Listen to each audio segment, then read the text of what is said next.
Well, good evening. Delighted to be here, and what an amazing, beautiful space for doing this.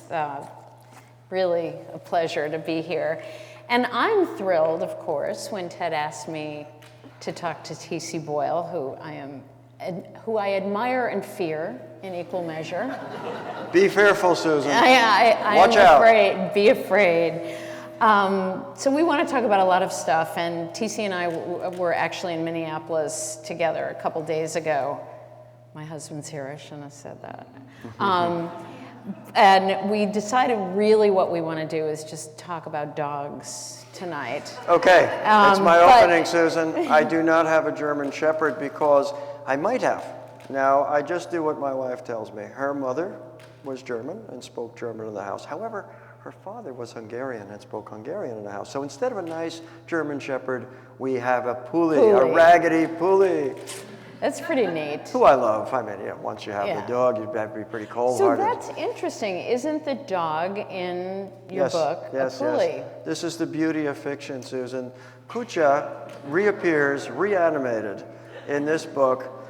He was a 14-year-old dog, very cranky, who met his end at the paws and jaws of the coyotes during a blizzard in the Sequoia National Forest in around 2000. But I have resurrected him in this book in his full glory. Yeah. Well, actually, that's interesting because that leads me to our first question, or the first question I had scribbled down, which is that I'm curious about how you start a story, and I know that you are a collector of news bits, and in a way, a lot of how you describe your process is actually very similar to a reporter, the way a person would work with nonfiction. So how important is it for you to have a grounding in fact, and how do you find, are you looking for those bits, or do they pop up just in the course of your regular reading? Docs, I just shake it off. You know why everybody doesn't do it? Yeah. No problem. It is. Well, I'm not coming from a journalistic background. You know, I'm an artist. I make it up. But there are certain things I love, like all the historical novels I've done. I love the history. There's no rules. I don't have to give you the history straight, but I want to because I love it. And in the case of this story, The Harder They Come, I was inspired by a couple of news articles. I'd been meditating on this idea of gun violence. Usually a disturbed individual, usually a young white man who maybe in times past might have sadly taken his own life, but now has such hatred of society that he wants to take us with him. So I found a story, there were many stories sadly, but I found one in the news from 2011. And I kind of focused on that, and everything grew out of that story. It's funny that you say how there are many, because when I was reading the book, what I thought of was Eric Rudolph, and who actually followed the same horrible arc of being, I think, was he in North Carolina? Yes. Was, had all sorts of intense right-wing. Oh, it gets worse, Susan. Yeah. Not just, of course, I read about Eric Rudolph and several others of his ilk. I delivered the book in the fall of 2013.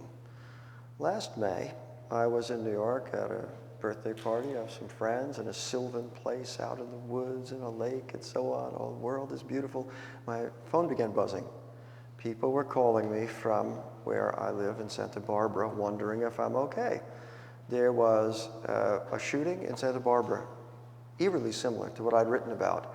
And yeah, I was okay. I wasn't even there. I didn't get shot at. I was in New York. But in a larger sense, I wasn't okay. And that's what I'm kind of meditating on in this book. Yeah, the book is amazing, and I urge all of you to get it on the way out if you haven't already read it. And it's also deeply unsettling. It's that sense of violence being a bubbling stream under every aspect of American culture it certainly doesn't lull you into any sense of comfort or ease? Well, you know, I'm wondering, I just wonder about things. Again, I don't have an agenda. I'm not trying to push some point of view on people. I'm just, for my own purposes, wondering why this is. And so, you know, more and more I'm beginning to feel that we don't have so much free will, that really we are just big apes with clothes on, and we have to wear clothes so we don't have to rape and eat each other every day. And that if we inherit characteristics from our parents, maybe we can inherit behaviors too. And beyond that, you know, it's a young country, we have the pioneers, et cetera, et cetera. So I think all of this kind of got mixed together in this story. So we have father and son, both being violent. We have the third character, Sarah, who is a sovereign citizen. You'll learn about her a little later on. And it became a book really that talks about anti-authoritarianism. We don't really want to obey the rules necessarily, but in order to have a society, we have to. Which character, if any, did you feel the most empathy for? And is it important for you when you're writing to feel that one character is your grounding in the book? Not necessarily. You know, I had to make a tremendous leap of the imagination to create Sten, the elderly man of 70 who goes out there and commits an act himself. But then I think I have more sympathy with someone like Adam, the disturbed, mentally disturbed individual, because of course, as you can see, I'm just faking it. I'm as disturbed as anybody. I just kind of try to hide it all the time.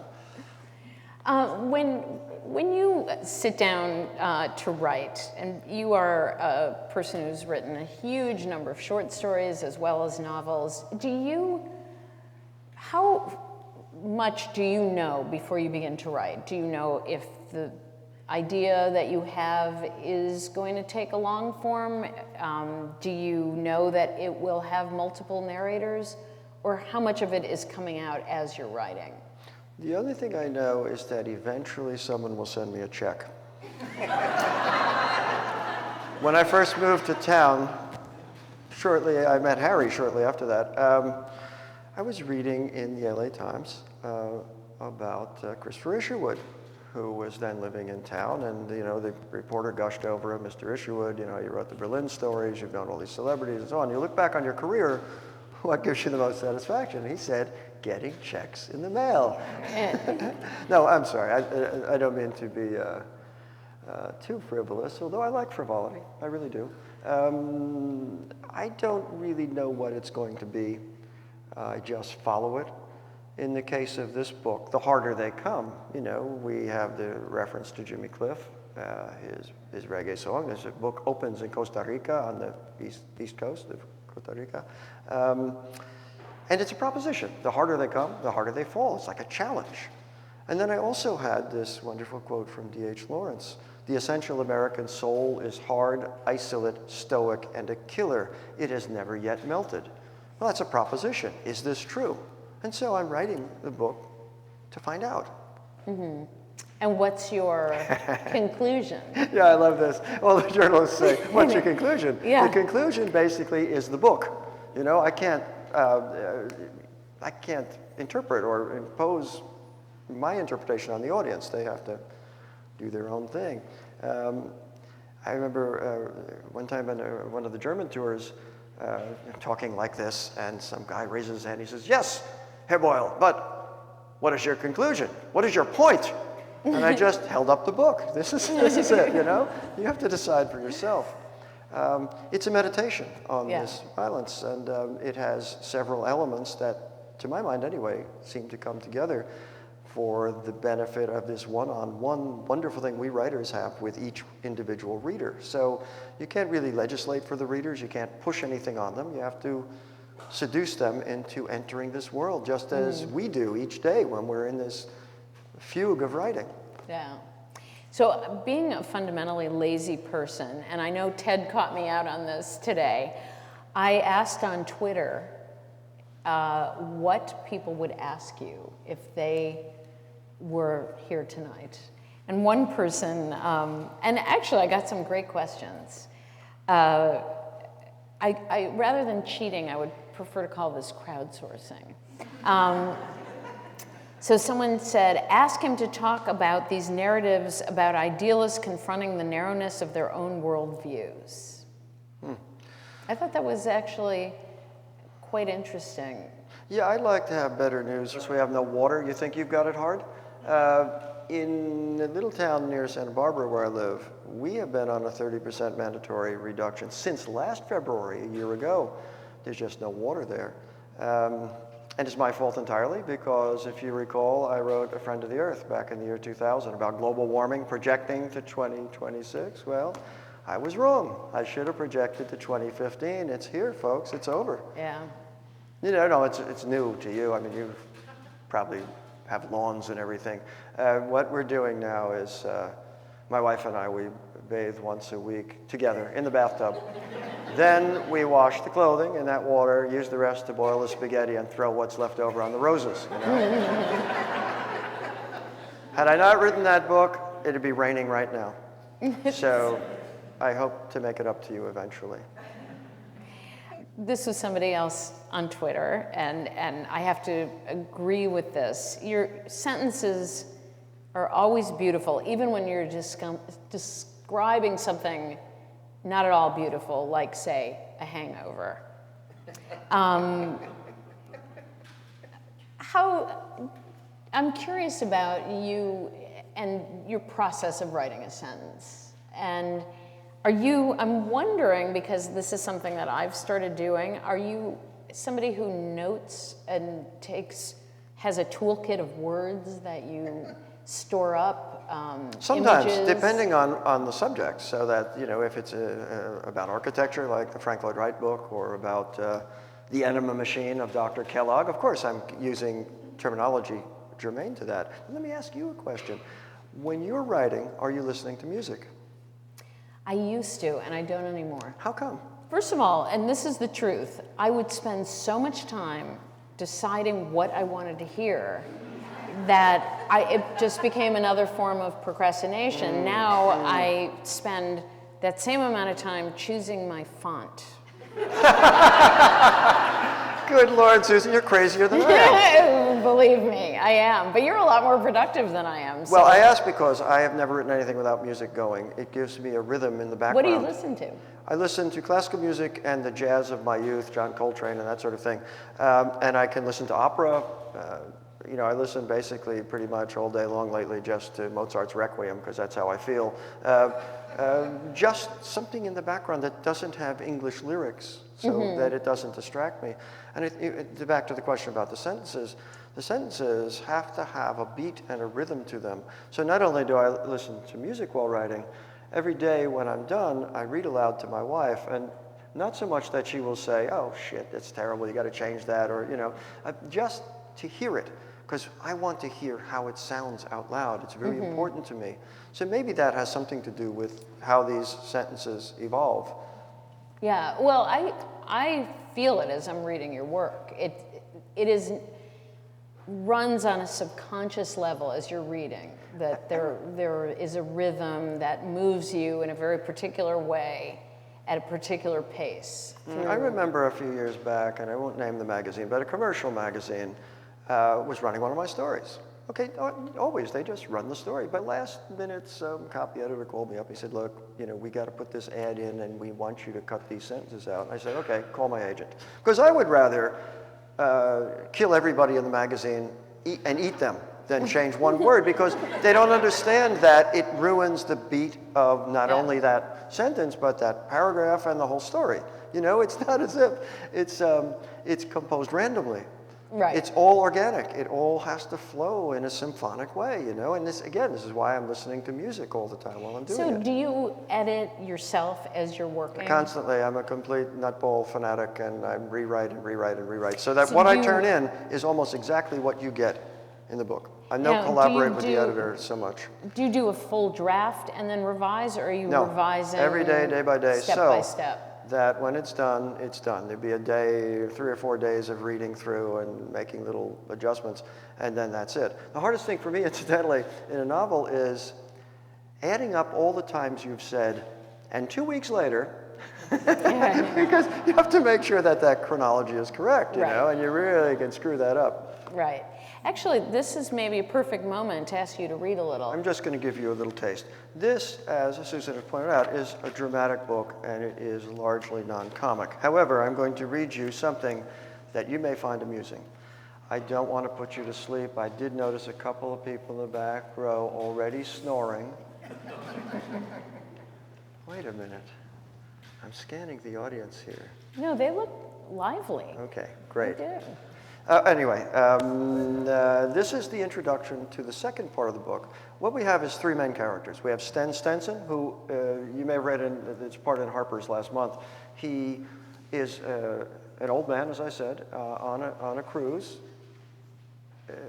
The tour bus that they're on from the cruise is attacked by three assailants. This guy is a pretty tough old guy. He'd been a former Marine. He puts a chokehold on one of them, kills him, and the others run away, for which he is regarded as a hero. He, as it turns out, is the father of the guy who will, in a schizophrenic delusion, shoot two people and be at large. Meanwhile, the second character, who will be the lover of Adam, the shooter, is named Sarah Hovardy Jennings, and as I said earlier, she is a member of the Sovereign Citizens movement. The Sovereign Citizens, as you may know, don't believe in any governmental authority. If I'm not mistaken, tomorrow is the day we pay our taxes. And I know that we all enjoy that. I love to pay my taxes. I can't wait till tomorrow. But the Sovereign Citizens conveniently... You are crazy. Conveniently, they don't want to pay taxes. They don't want to have proper license plates and so on. Sarah is one of them. This is your introduction to her. She's a farrier, and she is on her way to work. This takes place in Northern California. She's got her dog, Kucha, with her in her car. All right. So there she was, driving in her own personal property with her dog by her side and a living to earn, winding down Route 20 so she could get to the Coast Highway and head 44.5 miles south to the little fly-speck town of Calpurnia, where there were 3 horses that needed her ministrations. It was the middle of the summer. The sky was clear, the sun fixed like a compass point ahead of her. When she looped around a turn and saw the coast off in the distance, it was clear there too. The fog burned back and exiled in a linty gray band out to sea. Was she wearing her seatbelt? No, she wasn't. And she was never going to wear it either. Seatbelt laws were just another contrivance of the U.S. illegitimate government of America, the corporate that had given up the gold standard back in 1933 and pledged its citizens as collateral so it could borrow and keep on borrowing. But she wasn't a citizen of the USIGA. She was a sovereign citizen, a U.S. national, born and raised, and she didn't now and never would again acknowledge anybody's illegitimate authority over her. So no, she wasn't wearing her seatbelt, and she didn't have legal plates, or the sort of plates the Republic of California deemed legal, that is. The sticker that had come with the ones on the car was long since expired because she wasn't about to play that game. And if she was traveling on the public roads in her own personal property, it was her business and nobody else's. When the cop pulled her over, he claimed it was because she wasn't wearing a seatbelt. But of course, he would have had to have raptor's eyes to see that from 300 feet away, where he was fooling nobody behind a roadside clump of madrone except maybe the drifting black vultures overhead. She'd watched him swing out behind her, pulling a U-turn and settling in on her tail with his gumball machine spinning and his siren whoop, whoop, whooping. She might have gone half a mile or more before she finally pulled over, in a spot at the mouth of a dirt drive that seemed sufficiently safe, the whole road to this point bristling with jagged pines and dried up weeds that snatched at the side of the car every time she drifted toward the shoulder. Looking back on it, she supposed she could have stopped sooner, and she supposed, too, that might have had something to do with this particular cop's agitation. But you did what you did, and you couldn't have regrets, not in this life that just marched you on toward the grave day by day. He was lean, young, fresh-faced. He had to tap at the window 3 times before she rolled it down. Kucha lurched forward to give him a low, warning growl, and then he was barking, and she didn't do a thing about it. Let him bark. That was what she felt. It was his right. Do you know why I stopped you, ma'am? The cop said. Of course she did. He was the oppressor, and she was the oppressed. She said nothing. License and registration, the cop said, raising his voice to be heard over the clamor of the dog, and proof of insurance. What she told him in response in a voice as steady as she could hold it, even as Kucha settled into a ragged, gasping, continuous, low-throated bark, and people slowed to gape at her as if she were some circus attraction, was that she was not engaged in a contract with the Republic of California. I'm a sovereign citizen, she said, speaking as clearly as she could, given the noise of the dog and the clank and hiss of the traffic as all the white-haired baby boomer tourists applied their brakes and then stepped back on the gas once they got a good look. You have no authority over me. The cop just stared at her. After a moment, he flipped up his sunglasses so she could see the fine red fissures of irritation fracturing his frog belly eyes. Maybe you didn't hear me, he said, but I asked for your license and registration. She said nothing, just fixed her gaze straight ahead to where the road ran on into the sunshine past a field of stiff yellow grass and a shadowy fringe of trees. The road that ran true to her destination, to the place where she had business when she had no business here at all. Ma'am? She turned her head back to him, locked her eyes on his, and her heart was going all right because she could tell where this was leading, and it scared her and made the anger come up in her too. And why couldn't they just leave well enough alone? I told you, she said, I have no contract with you. Does that mean you refuse? Let me repeat, she said, I have no contract with you. He shifted his boots in the gravel along the roadside, a dull, grating, intolerable sound that got Kucha back up into the high register. The cop put his hands on his hips as if to show her where the gun was and the nightstick and the handcuffs too. He said, I'm going to have to ask you to step out of the car. No, she said, I won't. Suit yourself. He straightened up then and stalked back to his car, where she could see him in her rear view as he leaned in, pulled out the cord of the radio mic, and started moving his lips. 10 long minutes crept by. Each one of them, each second, dripped acid through her veins. And she thought of just putting the car in gear and driving off, but restrained herself because that would only make things worse.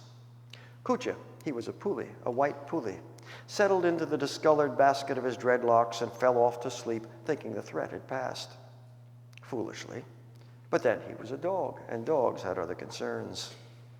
Finally, another cruiser appeared, lights flashing, sirens screaming, swooping on up the road behind her like a black steel shroud and nosing in at an angle so close to her front bumper she thought it was going to hit her. In the next moment, she was staring across the passenger seat of this new car and into the face, the hard, demanding, unforgiving, put-upon face of a female officer who picked something up off the seat, squared herself, and swung out of the car. Next thing she knew, both cops were there, one on either side of her, and Kucha was back on his feet, back at it again, barking in a renewed frenzy that just made everything that much harder. Good afternoon, the female cop said, her eyes roaming over the interior as if she was thinking of making an offer on the car. I understand that you refuse to comply with Officer Switzer's request for identification. Is that right? She said nothing. The female officer, she was tall, thin, no shape to her at all, and she wore no makeup, not a trace, not even lipstick. Asked her to get out of the car. Or no, commanded her. She said nothing.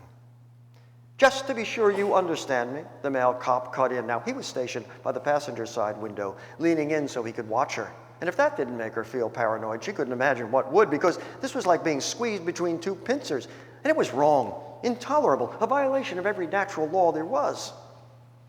I have to inform you that state law requires you to show a valid driver's license, registration, and proof of insurance at the reasonable request of a peace officer. She threw it right back at him. Reasonable? You call this reasonable? You have no authority here. You're nothing more to me than a man dressed up in a Halloween costume. If you refuse, he said, the muscles tightening around his mouth, we will have no recourse but to remove you forcibly from your vehicle, which will be impounded, the female added, as if they'd switched speakers on a stereo, his voice assaulting her on the right, hers on the left. And your dog will be taken to the shelter. She paused. A top-heavy camper swished delicately past them, 10 miles under the limit. A pickup going the opposite way swung with elaborate courtesy off onto the shoulder to give it room, and then continued on in a slow-motion crawl. And you yourself, if you don't comply this minute, will be arrested. I promise you that. And I personally will escort you to the county jail. It was hopeless. She could see that. The day was ruined. The week, the whole month. This was the mega state in all its glory. She'd stated her status in plain English, and still they didn't seem to understand.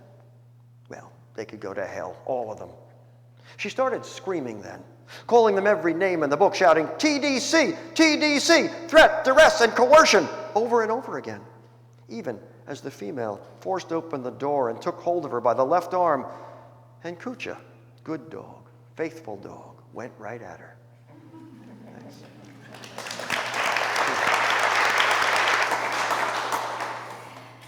I love the character of Sarah, and I'm curious because I do feel that she is one of the most fully realized female characters that I've read in a book.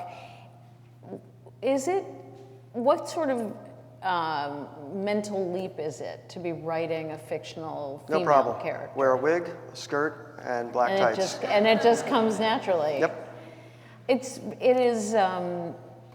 She's, to me, somebody who you want to reach into the book and say to her, stop, it's only going to get worse.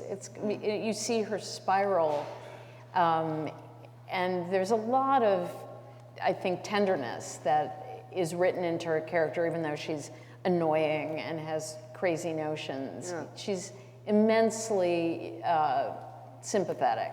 Like you, I'm doing research on the subject, so I'm researching sovereign citizens, and this is what they feel. You're just getting a taste of it here, and I read this section because there is humor in this disjunction between how we normal folks feel and how she feels.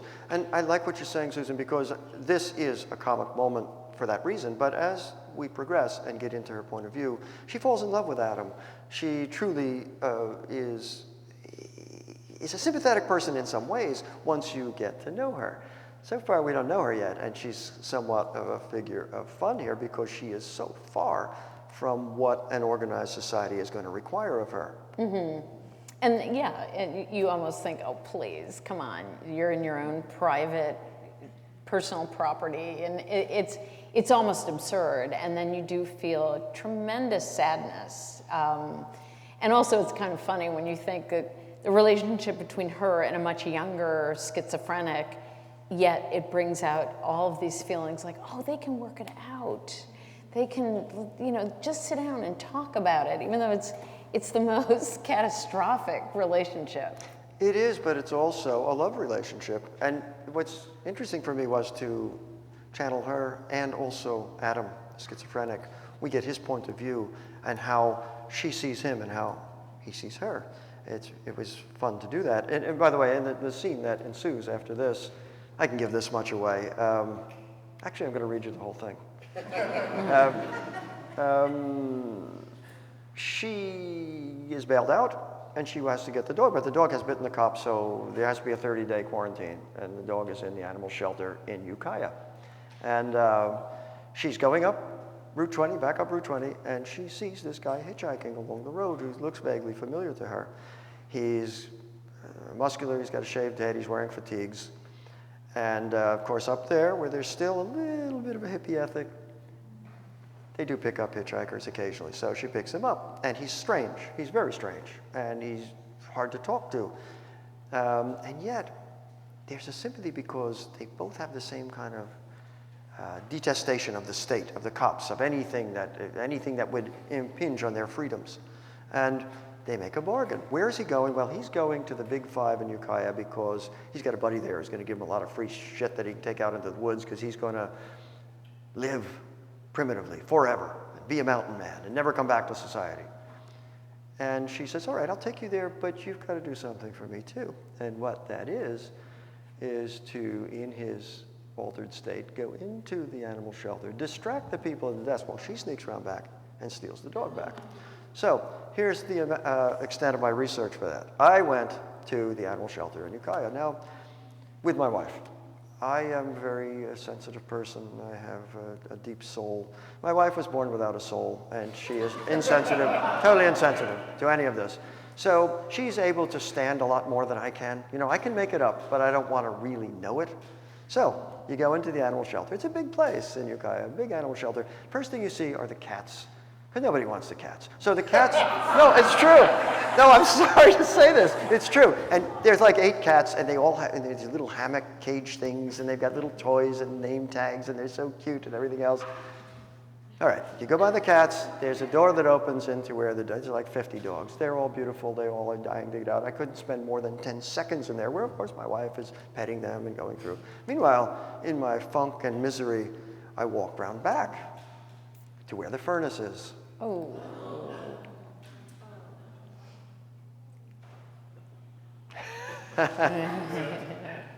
The end. Yeah, there's a lot of insensitive animal owners in the world. Yeah. Actually, I want to talk a little bit more about animals because I know you're a nature boy. Yes. And you certainly, the dog is an important part in the book. And also, while we don't see lots of wildlife, certainly the natural world is a big part of the story. And these play roles in many of your books, and animals are there, whether they are, in some cases, actual lovers Yes. of humans, or... It's called bestiality, Susan. Right, I was searching for the word. So do animals figure a lot in your actual life, or more your imaginative life? In my actual life, yes. I describe myself as an environmentalist because I like to be in the woods by myself, muttering. That's why I'm an environmentalist.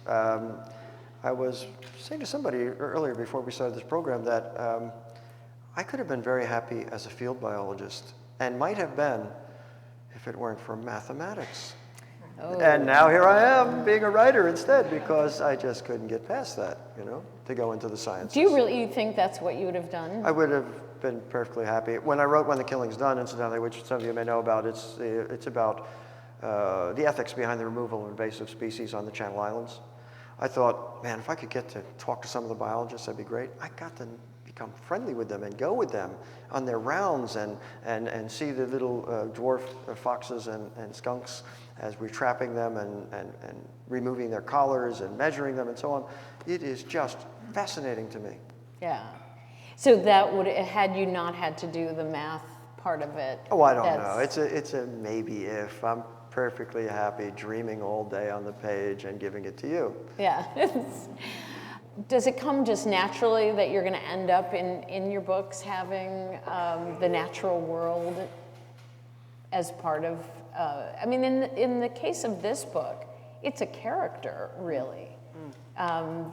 The physical, I mean, that part of Northern California, which it's a real presence in the book, and it's actually an important piece of what sets the kind of narrative forward. Absolutely, the redwood forests, I mean, they're magical, and I loved hiking through them and sniffing around, you know. Yeah, maybe, as I said earlier, it might be part of why I chose this particular guy to write about rather than some of the others, because of his attraction to nature and the fact that I could locate it in nature and be part of it. Can we live in nature as animals? Have we destroyed it? Is there any possibility of that? I mean, I look back on my books and these themes keep going over and over, right up to the new book, which Herr Alphonse Heck in the back row there knows all about. This is, I've frantically worked to finish the first half of the new book, which I hope to finish by the end of the year. It's called The Terranauts. And this is a book positing a second closure of the biosphere, the experiment in Arizona in the early 1990s, in which 3.15 acres were enclosed. 3,800 species were put in there to see if we can have a self-sustaining environment like the one we live in here, in case this one might collapse or we might want to have an off-Earth colony, etc. 4 men, 4 women locked inside for 2 years. In the actual experiment, they wanted to do this for 52-year closures. It only lasted 6 months into the second, everything fell apart because people are involved. At any rate, I have projected a second closure. 4 men, 4 women locked inside for 2 years. I didn't realize how incredibly sexy it's going to be. So that's the book you're working on now. The Terranauts. That brings us So again, to... the nature comes right enclosed in this place. And, you know, I keep writing about this thing, and this just seemed a natural subject to go back to. It's impossible to know the answer to this, but I'll ask it anyway. Do you think living in California and living particularly where you do now, as you've said, you're in this remarkable place near Santa Barbara, do you think that's had some impact on the writing, or do you feel that you would have been drawn to this regardless? Absolutely. So I'm on this long tour, and I'm going to every city in America, including the 300 smallest cities in Georgia. I'll be there each day and helping the farmers and so on. I saw you in Minneapolis a few days ago, and then I went to San Francisco. Now I'm here, and I got to go away tomorrow again. I was just reflecting on this. Here's my life story. It's very brief. I had never been west of the Hudson River until I was 25. I went to the Iowa Writers Workshop. Then I wanted to be a professor because I got my PhD, and I thought, you know, I'm a scholar and an artist too. I interviewed at 3 places for which I was a final candidate. Now, there's no guarantee that you would get this job. One was USC. They got there first. Here I am. I'm a California guy. And you can see how much California has affected me and how much I've written about California. But the other was the University of Minnesota at Minneapolis. Just think if they'd been the ones, instead of the Tortilla Curtain, I would have been writing about Swedish immigration in the 1890s. And there's plenty of nature up there too, you know? Yeah, but it's different. Yeah. It's definitely different. Mm-hmm. And certainly California as a subject and a backdrop is so rich and has figured so much. Very important to me, Susan. Also, you know, coming from the East Coast where everything has been trampled over, and we didn't then have coyotes, we do now. They have progressed to every state, and some scientists have found them building rafts to try to get to Hawaii. Right. But I have discovered since I first moved here, as many of you will know, a little town in the Sequoia National Forest, and I've been going there ever since, for many months of the year, winter and summer. A very small community. I can walk into the woods. I never see anyone out there. It's really wonderful. In fact, a few years ago, I was working on a book up there by myself. My kids were young then, and they were in school, and my wife had to be with them, and I was up there. I was getting a little cranky, you know. I didn't want to see anybody. And I think Memorial Day was coming up, and I thought, oh, shit, now people will come up to the mountain and bug me.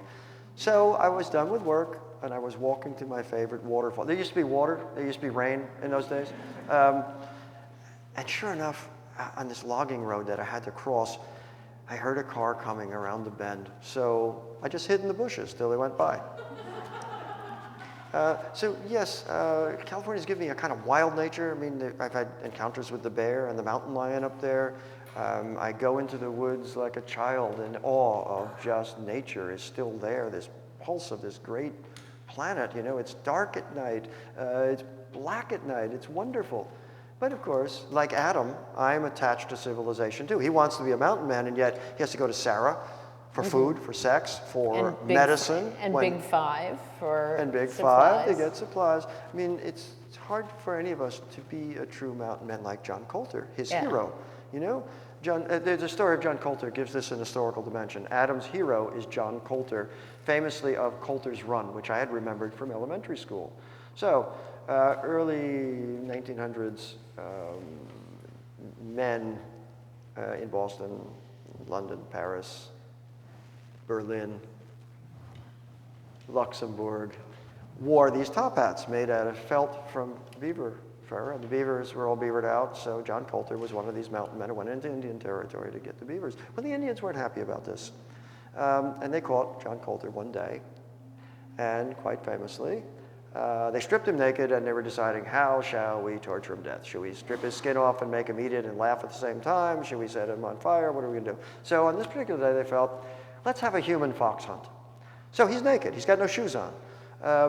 They gave him a 100-yard start, and the swiftest braves came after him with their spears. However, he had great incentive. And he escaped, which is why I'm talking about him right now. This is Adam's hero. He even calls himself Coulter. And yet, part of the irony here is that Coulter had no choice but to live off the land. But Adam is kind of an ersatz mountain man. Yeah, he's got his bunker and his sleeping bag and his freeze-dried stuff, and he's growing poppies so he can make opium and make money off the land, and yet he's so attached to civilization. For instance, he gets giardia. You know, what are you going to do? What would a mountain man do if you had giardia and there was no CVS pharmacy? You know? I'm sure there are many physicians in the audience and they can tell us, but I don't think it's pretty. Yeah. Well, I think that this captures this tension between wildness and tameness that California.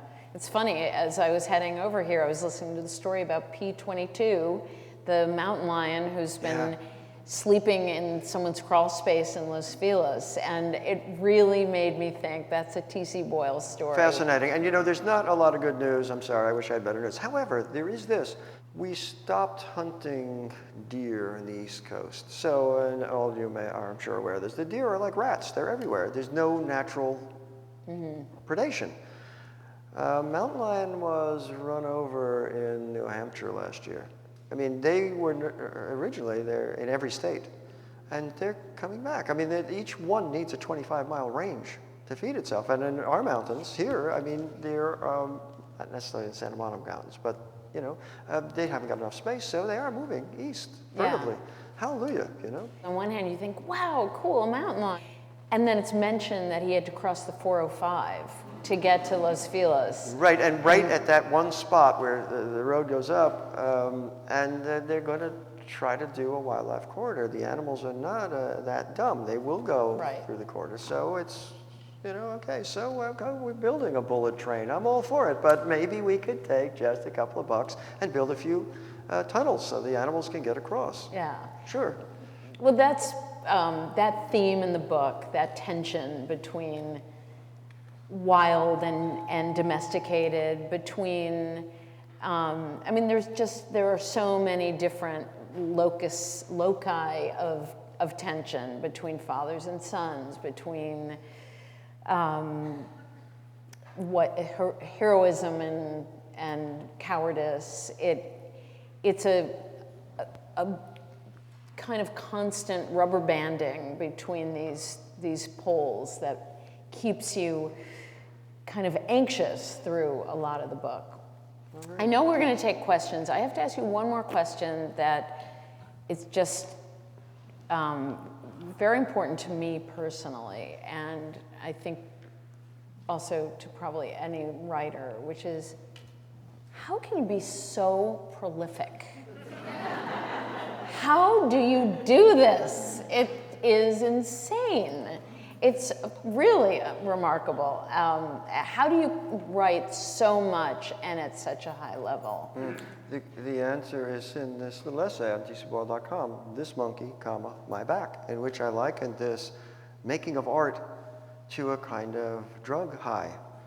When I never know what a story will be, even if it seems seamless, it's because it's organic, it just happens. I don't know what it will be. And so every time you start a story, you are throwing yourself out there without a safety net, and you're nervous. You're very nervous about it.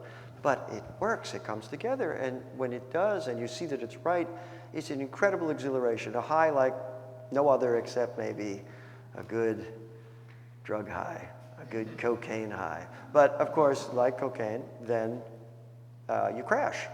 And the next day, you need to do it again and again. And it's been a great pleasure, honor for me to have been given a life in a free society where I never had a boss. I didn't have to do anything or write for deadline or do anything I don't want to do. Just be me and make art. And very gradually over the years, the audience has come along to give me that little check once in a while to keep it going. So it's my pleasure, it's my joy. I can't stop doing it. I often talk about Pablo Campos, who some of you know, my friend, the painter. Pablo is, I feel more kinship with him than with many writers because it's his obsession. Pablo will invite you. He lives in Tahunga, where I first lived, my first home in L.A. He'll invite you for dinner. He knows you're coming, but he's not there. Where is he? He's in the studio. It's art. You make art. Once you start to do it, the whole world opens up. It's a way of creating a new world. The world that we live in is absolutely terrifying and chaotic. It is meaningless.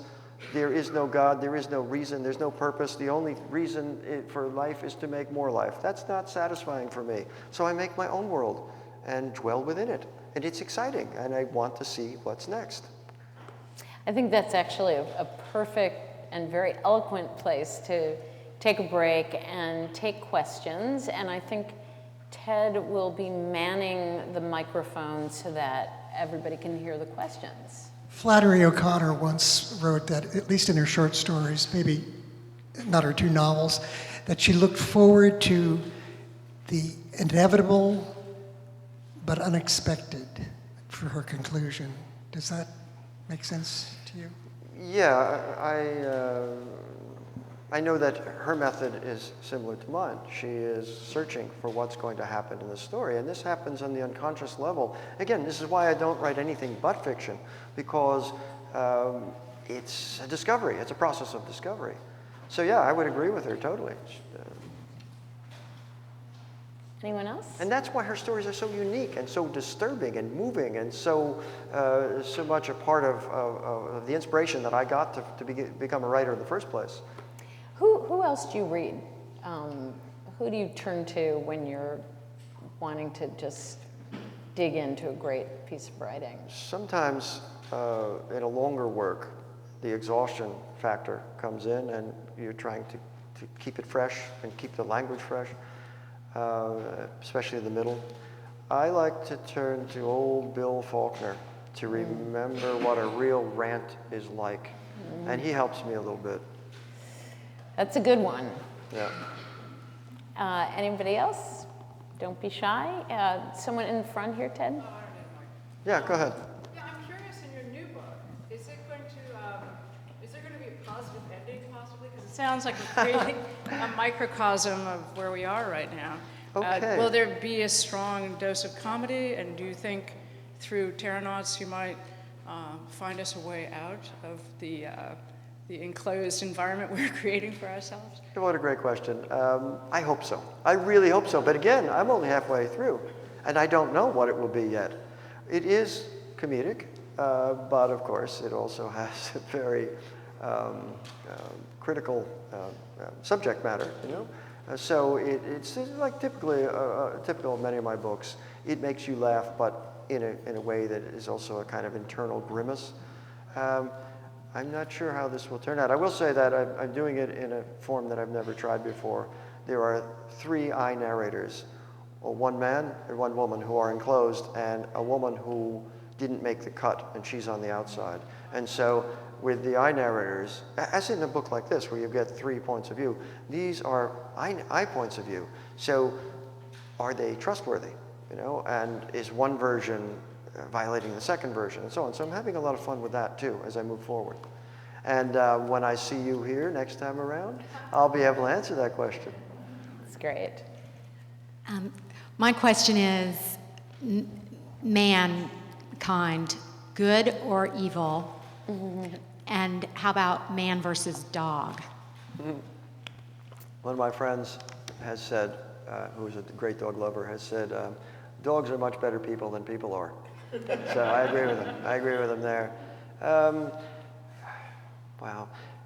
Again, you know, I'm a Darwinian, and you know, I don't think that it's interesting that we have the kind of brain that can raise ethical questions. I don't think other animals have this.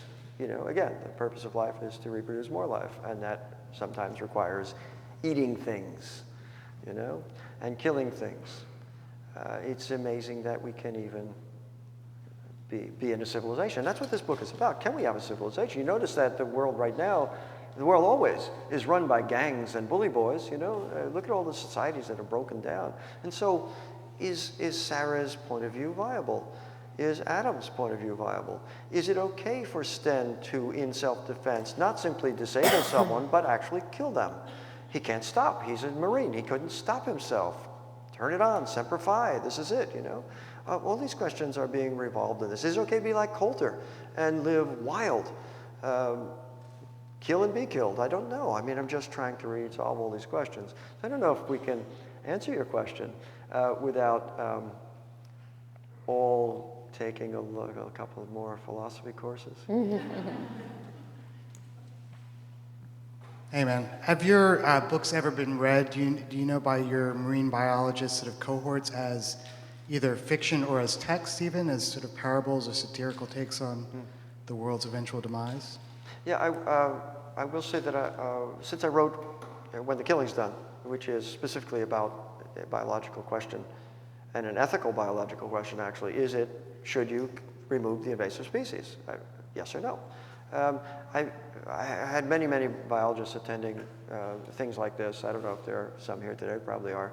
And they basically like what I'm doing because, don't forget, the problem with the environmental movement is, why do we love it? Well, we love the wonder of nature. We love to see the beaver in the pond and learn about it. It's building its little shelter, and there the cute beaver baby. But every single nature show or book says, and yes, unless you stop doing this, they will all be dead in a week.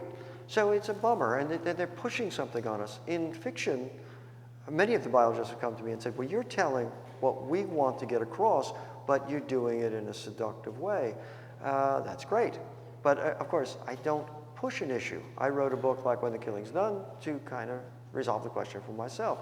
Should we do this? And since Herr Alphonse Heck is here tonight, I will say that when I was in Germany with Wenn der Schlachten vorbei ist, I did an interview with a young female reporter from Halle. And she didn't want to interview me. She wanted to talk passionately about this issue. In Halle, apparently, there are invasive species, parrots and the nutria. And she was almost in tears to tell me that they shouldn't be killed and removed because it's not their fault. We put them there. Anybody else? Tom, could you go back to your first year at Iowa and describe who was in your class and what that, I'm an Iowa alum, so I have to ask this. Well, what a who surprise, was in Ted. your class? I didn't realize you were an Iowa alum. Tell us about that first class at the Writers' Workshop. I was a young heroin-abusing punk from New York who had never been west of the Hudson River, as I said, and I wound up in a class, all male. I couldn't grow a beard yet. They all had beards. Maybe I had a tentative beard. They all had beards. And a lot of them were guys who had been in Vietnam and now were writing Vietnam novels. Our professor was Vance Pergeli. Vance was a great mentor, but very slow moving. The class would always pause for about 5 minutes while he got out his little tobacco pouch and rolled his cigarette and put it through his lips. So who was in the class? Stuart Dybek, Tracy Kidder, a little later Alan Gerganis, wow, and I'm forgetting many, many, many others. But yeah, a little beyond that, Jane Smiley, Jane Ann Phillips, David St. John, Dennis Johnson, a lot of writers who have emerged as the solid core of writers we have today. On the other hand, in the arts, as you know, we don't know who's going to emerge. Luck is involved, perseverance, all sorts of factors that we don't know about. So about half of them are doing something else, or, you know, actually most of them are either sitting in the street with a sign begging for change or in the madhouse or detox. And then you have to go to retox and then back to detox again. Right. Why haven't more of your books been adapted for film or television? Well, Jane Sindel is here tonight, my former agent at CAA, who got The Road to Wellville made by Alan Parker. She could probably tell you more about that than I can. I don't participate in movies in any way. I love movies, and I hope that more are made. Many, many small films have been made, but only one big Hollywood film so far. I don't have any power over that. I write the books, I love movies, I hope they make them, and so many are under option, and you know, those of you in the film business know it goes on eternally. And you know, if you are participating in this, you're at the beck and call of somebody else's artistic vision. I don't go there, I don't do that. I'm with Sarah in this, you know? Nobody's gonna have illegitimate authority over me. So my thing is the books on the shelf. If movies are made, hallelujah. And by the way, I personally love what Alan Parker did, and I've loved many of the other movies made from my work. And it's forever, it's always going. Well, Water Music, the guys from Monty Python had it for 20 years. Okay, they didn't make the movie. Now, it's maybe going to production in Europe. I don't know. I mean, the Tortilla Curtain has been through 5 million deals. Drop City, all of them.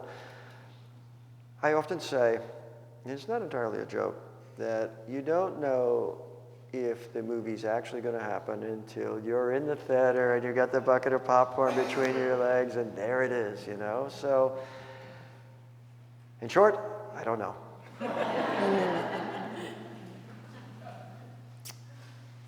Anyone else?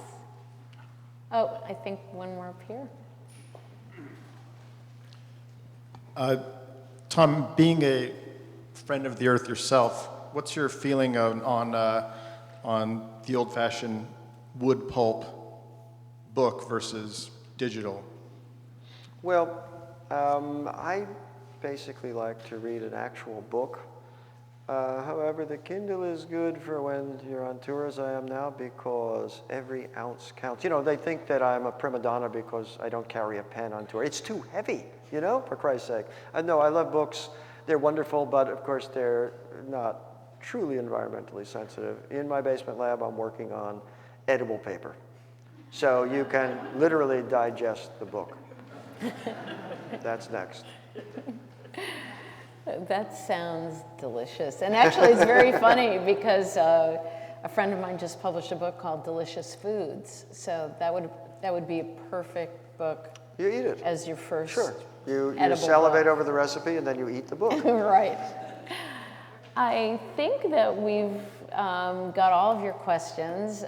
Thank you for a wonderful conversation. Thank you, my dear.